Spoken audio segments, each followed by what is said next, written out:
yaitu pengertian larutan. Larutan adalah sistem homogen yang terdiri dari zat terlarut dan pelarut. Pelarut yang sering digunakan dalam melarutkan zat adalah air.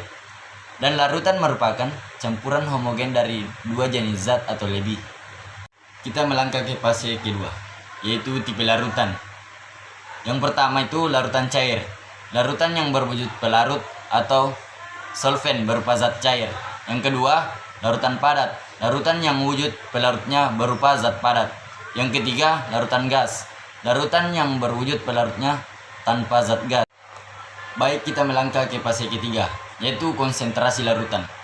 Konsentrasi larutan merupakan cara untuk menyatakan hubungan kuantitatif antara zat terlarut dan pelarut. Menyatakan konsentrasi larutan ada beberapa macam. Di antaranya yang pertama, fraksi mol fraksi. Mol adalah perbandingan antara jumlah mol suatu komponen dengan jumlah mol seluruh komponen yang terdapat dalam larutan. Baik, kita melangkah ke fase keempat, yaitu sifat koligatif larutan.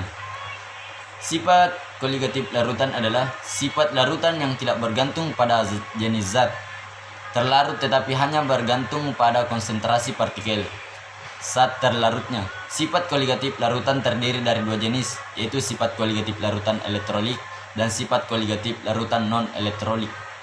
Jadi fase terakhir itu koloid.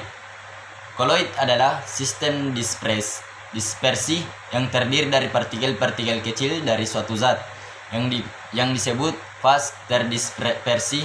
Dalam fase lain yang disebut medium pendispersi. Baik fase terdispersi maupun medium pendispersi dapat berbentuk padat, cair, atau gas. Sistem dispersi koloid bersifat heterogen.